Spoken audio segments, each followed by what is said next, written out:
e que possamos chegar ao pleno conhecimento da verdade. Ensina-nos o caminho dos teus estatutos. Por Jesus, por favor. Amém. Louvado seja o nome do Senhor. Mais uma vez estamos aqui para estudarmos os juízos e estatutos do nosso Senhor Deus. Nós acabamos aqui de fazer um bate-papo entre várias pessoas aqui no grupo do Telegram. Lembrai-vos, né? Nesse link aqui você pode participar. E aliás, está muito vento aqui, chuvoso, agora parou de chover, mas eu, por segurança, vou gravar também no celular. Eu coloquei o microfone debaixo da camisa e no celular agora dentro de um pano, para que se houver em um dos áudios, não aconteça no outro. E lá em Ezequiel, sabe Ezequiel 9, o selamento, o selo do Deus vivo, depois continua, a Ellen White fala para estudar também o capítulo 11 e 12, ali fala o motivo, o que diferencia os que receberam o selo dos que não receberam, além de que os que receberam estão suspirando e gemendo. O que mais que faz a diferença? Está em Ezequiel 11, verso 12. E sabereis que eu sou o Senhor, pois não tendes andado nos meus estatutos, nem executado os meus juízos. Antes tendes procedido conforme o costume das nações que estão ao redor de vós. E nós queremos estudar as leis do Senhor, não por legalismo, porque nós estamos caçando mais regrinhas, eles dizem isso de forma pejorativa, mas porque nós queremos saber quais são os reclamos do nosso Deus Jeová, né?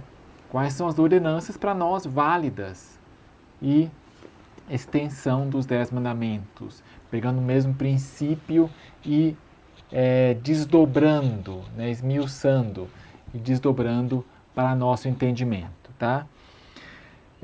Bem-aventurado aquele que medita na lei do Senhor, na Torá, de dia e de noite. Então vamos lá, Êxodo 23, porque tudo que o Senhor falou nós queremos fazer pela graça de Deus. E vamos ver agora várias leis adicionais que foram dadas e que são válidas para nós hoje. Vamos lá, pega a sua Bíblia, porque não vai aparecer aqui na tela o texto. Pega a sua Bíblia física na sua frente, para que possamos estar sublinhando, marcando, né? De repente, você anota textos de Ellen White que comentam. De repente você vê, com esse texto de Ellen White ficou mais claro agora. Então você pode dar pausa no vídeo e anotar bem pequenininho aqui, na bordinha da Bíblia. Está vendo? Para poder ficar marcado. Se você um dia explicar a lei de Deus para outra pessoa, né? E aqueles que ensinam, que levam muitos à justiça, vão brilhar como estrelas, sempre eternamente. Então, tem uma bênção especial para quem explica. Você vai poder também usar esses comentários aqui, tá bom? Vamos lá. Pegou a sua Bíblia? Êxodo 23. Aqui você vê o esboço do capítulo 23. Verso 1, rumores e falso testemunho. O 3 e o 6, justiça, caridade, o ano sabático, o sábado, a idolatria. Aí verso 14, as 3 festas. Esse bloco nós vamos deixar para a vez que vem. O sangue e a gordura do sacrifício. A promessa de enviar um anjo e bênçãos. E finalmente, incentivos, a promessa de enviar um anjo e bênçãos se o povo obedecer. Tá? Incentivo à obediência. Vamos lá então. Pegou a sua Bíblia? Êxodo 23, a partir do verso número 1. Não levantarás falso boato, não pactuarás com o ímpio para seres testemunha injusta. Em inglês diz um relatório falso, e Ellen G. White diz a mentira e a calúnia eram proibidos. Verso número 2. Não seguirás a multidão para fazeres o mal, nem numa demanda darás testemunho acompanhando a maioria, para perverteres a justiça. A Ellen White comenta em muitos lugares isso aí, não seguir a multidão para fazer o mal. Um deles é, entre os jovens que frequentam nossas escolas haverá sempre 2 classes. os que buscam agradar a Deus e obedecer aos professores, e os que estão cheios de um espírito rebelde. Se os jovens vão com a multidão a fazer o mal, sua influência é posta ao lado do adversário das almas. Desencaminharão os que não têm nutrido princípios de inabalável fidelidade. Conselhos aos pais, professores e estudantes, né? A galera do fundão e os mais nerds, assim, né? Que eram geralmente mais desprezados, na frente, mas são os mais interessados, né? E a multidão geralmente fazendo mal, colando na prova. Não seguirás a multidão para fazeres o mal. Nem mesmo ao pobre favorecerás na sua demanda. Em outras partes da Bíblia diz, não respeitarás a pessoa do rico ou do pobre, ou seja quem for. Isso quer dizer o quê? Não dar atenção a quem é ele. Ah, porque é tal pessoa, então eu vou tratar diferente, 2 pesos. Não, nem ao pobre favorecerás. Só porque o pobre pode ser, quem sabe, amigo do juiz, ou uma mulher bonita que o juiz quer flertar, não sei o quê, né?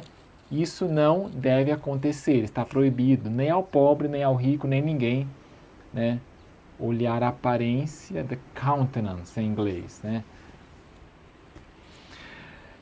Verso 4. Se encontrares desgarrado o boi do teu inimigo, ou seu jumento, sem falta lhe o reconduzirás. Olha, do inimigo.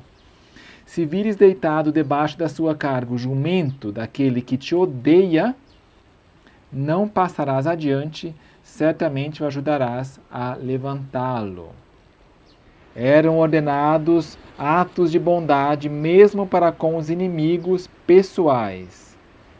Patriarcas profetas. E também diz, as misericordiosas providências da lei estendiam-se até aos animais inferiores, que não são capazes de exprimir em palavras suas necessidades e sofrimentos. Por intermédio de Moisés, foram dadas aos filhos de Israel instruções nesse sentido. Se encontrares o boi do teu inimigo, ou seu jumento desgarrado, sem falta o lhe reconduzirás. Se vires o asno daquele que te aborrece, deitado debaixo da sua carga, tadinho, deixarás, pois, de ajudá-lo? Certamente o ajudarás juntamente com ele.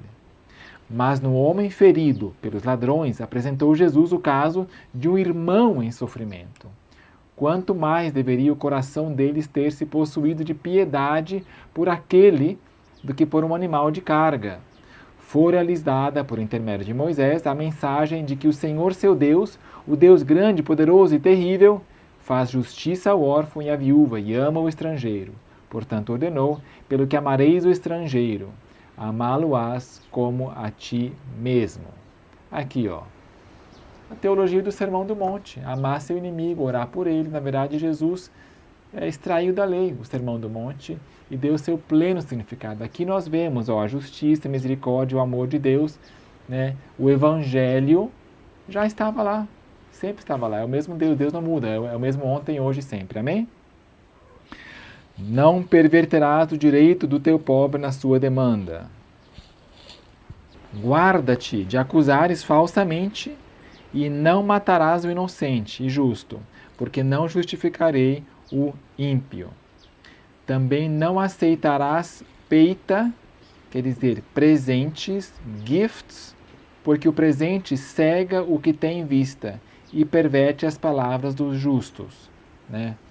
Aqui sobre suborno, propina, presentes, presentes mesmo, gifts em inglês, né?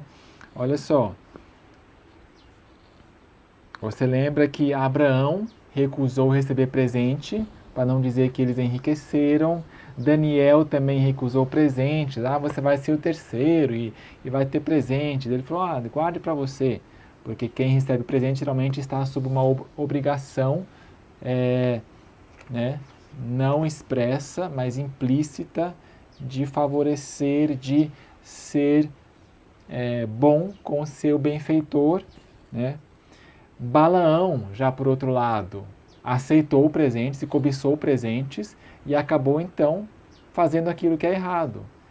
Recebeu presentes, mas para fazer uma coisa errada. Recebeu propina, suborno. Esaú também, em troca de um prato de lentilhas, né? Judas Judas cobiçou o preço ali, dinheiro, ganância. Então, não aceitar peito. Eu sei que na África é muito comum haver certas propinas para os documentos, quem sabe, andarem, a burocracia, para você poder furar fila ou dar prioridade para você, né? E é um pouco controverso. Toda forma de mal está à espreita de uma oportunidade para nos assaltar. Lisonjas, subornos, incentivos, promessas de maravilhosa exaltação serão muito assiduamente empregados.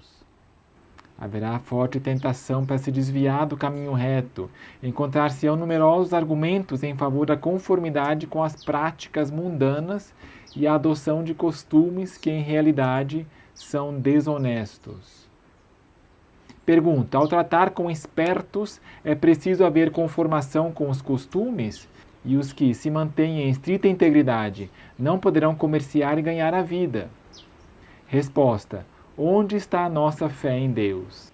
Pertencemos-lhe, como filhos e filhas, sob a condição de separar-nos do mundo e não tocar nada imundo. Lembre-se que lá com Daniel procuraram faltas e não encontraram. A Senhora White também comenta: unicamente homens estritamente temperantes e íntegros, não é só temperante com respeito ao álcool, mas também íntegros, devem ser admitidos em nossas assembleias legislativas e escolhidos para presidir nossas cortes de justiça.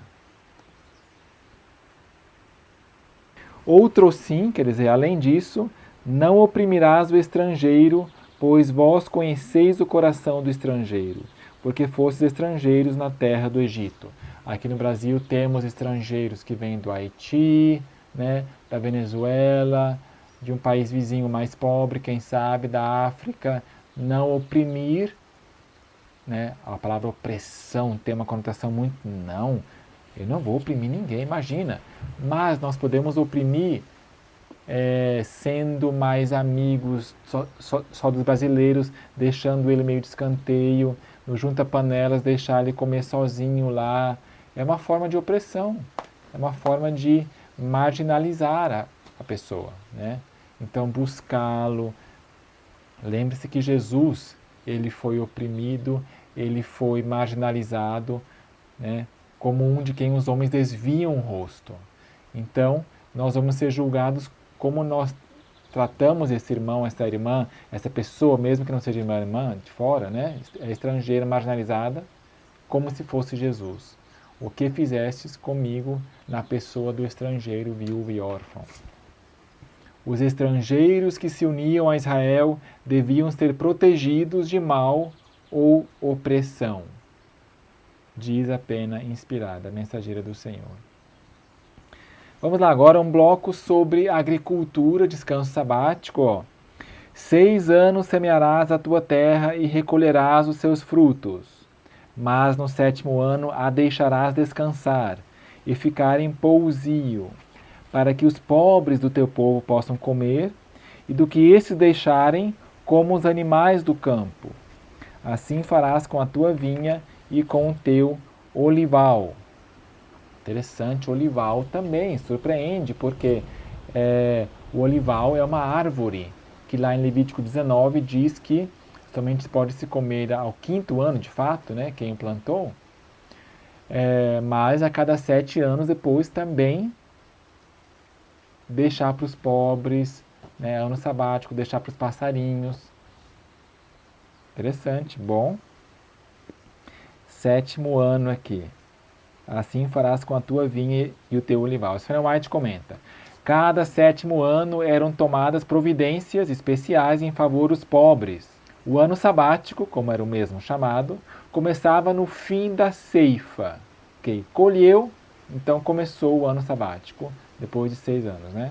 Na ocasião da sementeira, que se seguia a colheita, o povo não devia semear, não deviam podar a vinha na primavera, e não deviam estar na expectativa, quer de ceifa, quer de vindima.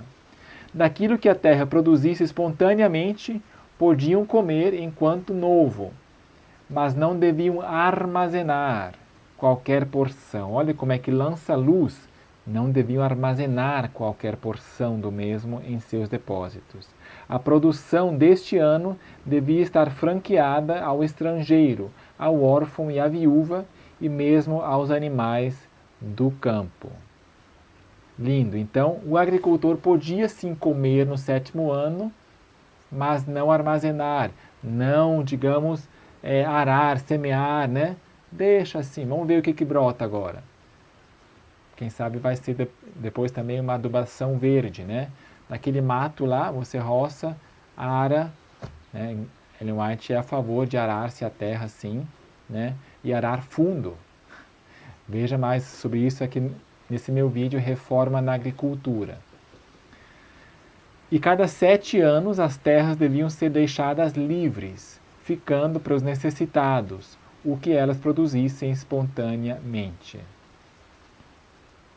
Depois de haver cultivado durante vários anos certas porções do terreno e de haver obtido seus tesouros, deve-se lhe conceder descanso e modificar então as plantações. Ah, mais um detalhe.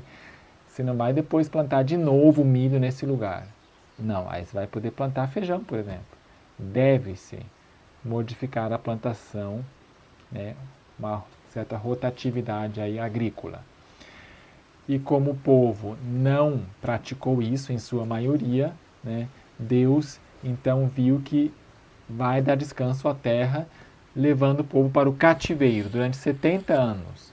Então, 70 anos daria 70 vezes 7, 490 anos que o povo de Israel não deu descanso à terra, né?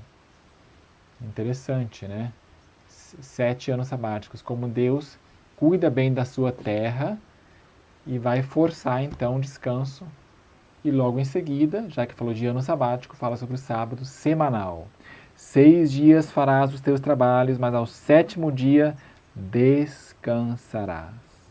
Para que descanse o teu boi, o teu jumento, e para que tome alento o filho da tua escrava e o estrangeiro. Olha, Deus sempre pensando no mais fraco. Deus maravilhoso e misericordioso, né? De novo lembrou-se ao povo a sagrada obrigação do sábado.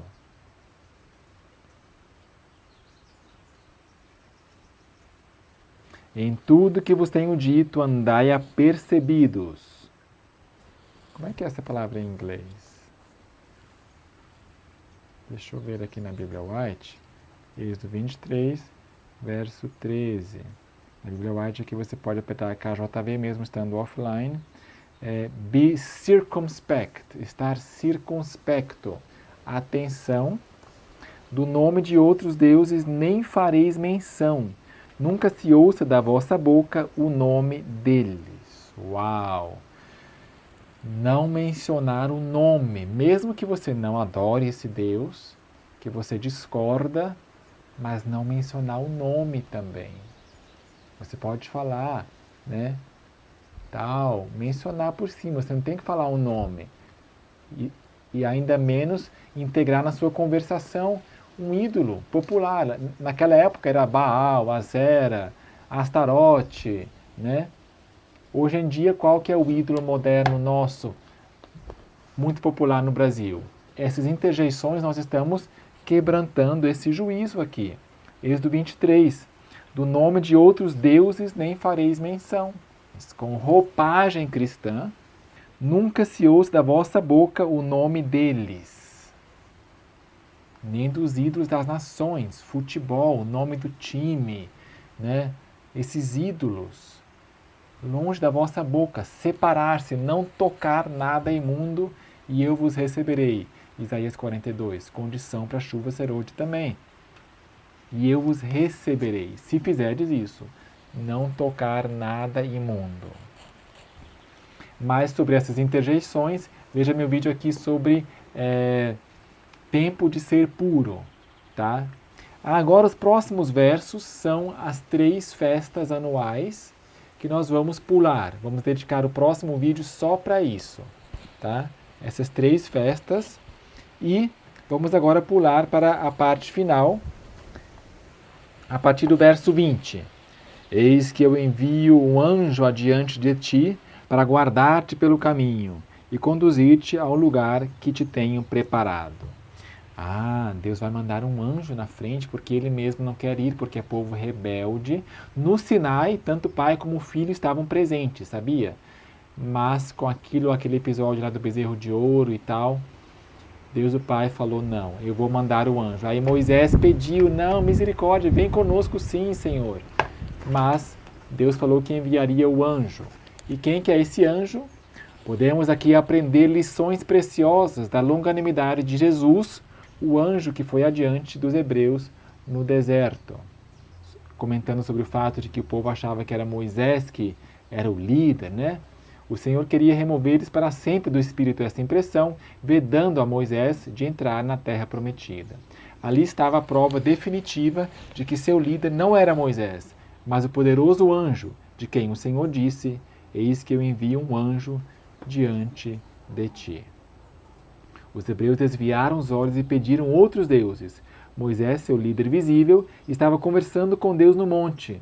Eles esqueceram a promessa e a advertência de Deus, eis que eu envio um anjo. Então isso é tanto uma promessa como também uma advertência. Ó, o anjo está aí, mesmo que Moisés esteja escondido, o anjo está aí observando. Né? Eis que eu envio um anjo, com uma advertência. Anda apercebido diante dele e ouve a sua voz, não sejas rebelde contra ele, porque não perdoará tua rebeldia, pois nele está o meu nome. Olha, falando sobre Jesus, nele está o meu nome. Mas se na verdade ouvires a sua voz e fizeres tudo o que eu disser, ó, Deus se mescla aqui com Jesus. Ouvires a sua voz e fizeres tudo o que eu disser, os dois, então serei inimigo dos teus inimigos e adversário dos teus adversários. Amém? Olha que lindo. Quem que não quer isso? Porque o meu anjo irá diante de ti e te introduzirá na terra dos amorreus, dos heteus, dos perizeus, dos cananeus, dos heveus e dos jebuseus, e eu os aniquilarei. Não te inclinarás diante dos seus deuses, nem os servirás, nem farás conforme as suas obras. Antes os derrubarás totalmente e quebrarás de todo as suas colunas. Servireis, pois, ao Senhor vosso Deus, e ele abençoará o vosso pão e a vossa água, e eu tirarei do meio de vós as enfermidades. Na tua terra não haverá mulher que aborte, nem estéril. O número dos teus dias completarei. Enviarei o meu terror adiante de ti, pondo em confusão todo o povo em cujas terras entrares, e farei que todos os teus inimigos te voltem as costas. Também enviarei na tua frente vespas, que expulsarão diante de ti os heveus, os cananeus e os heteus. Ah, interessante, aqui ele não cita todos os povos. Jebuseus, amorreus, heteus, perizeus, cananeus, não. Aqui só cita 3. Heveus, cananeus e os heteus. Então, opa, quando formos fazer guerra contra eles, Deus prometeu vespas que vão na nossa frente. Olha só, Deus lhes a certeza de que enquanto permanecessem obedientes, Deus subjugaria seus inimigos diante dele. Enviarei meu terror diante de ti. Ou seja, o terror foi usado por Deus nas guerras russitas, quando na Boêmia João Rus e Jerônimo tinham morto já em Constança. Depois, guerras russitas por várias vezes. Eu vibro lendo isso aí. Como que foram derrotados os exércitos romanos, católicos, lutando contra a Boêmia. Acho que umas 4 vezes. Ali está a descrição de que os inimigos ficaram com um certo medo, um terror, e saíram correndo com olhos arregalados, sabe? Deus iria fazer isso. Eles não teriam que ser aptos para a guerra, espada, confiar no braço. Ai, ai, ai, estou com medo de ir para a guerra e se me matarem. Não, não vai ter nenhum morto. Entendeu? Então, ali na época de Gideão, dos juízes, precisava de uma pessoa que cresce e se levantasse, né?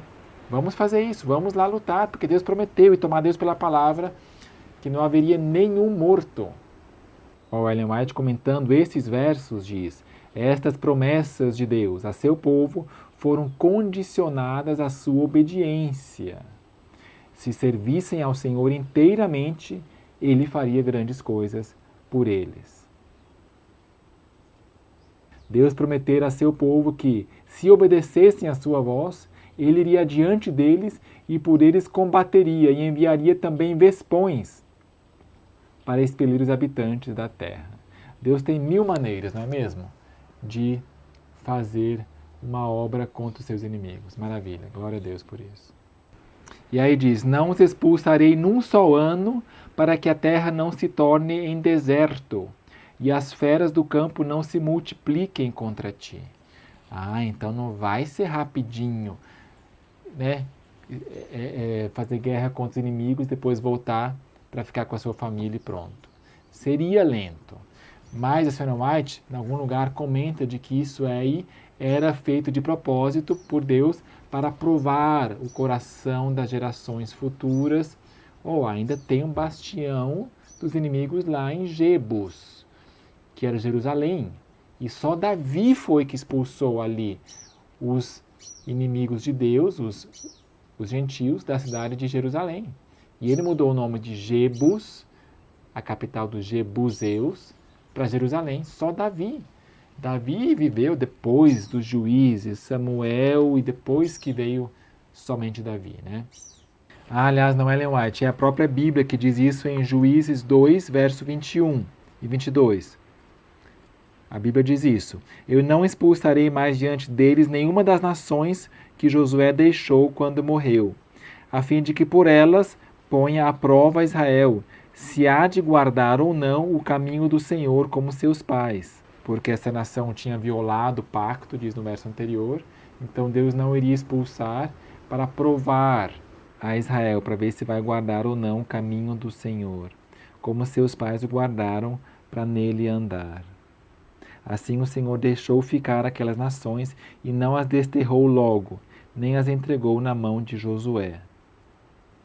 Interessante, Josué era fiel, mas por causa do povo, Deus não pôde dar mais. Parece que isso aí parece com a Ellen White, me faz lembrar a Ellen White, que ela era fiel, mas por causa do povo moroso e lento, que não queria acatar as reformas, ou se sim de mau grado, não de coração, as visões dela foram diminuindo, ela morreu.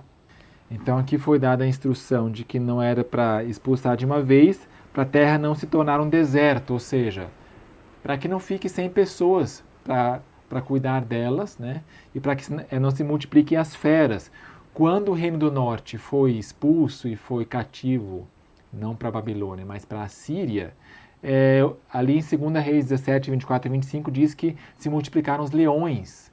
Houve muitos leões, porque eu acho que faltavam caçadores, pessoas, homens que matavam os leões, né?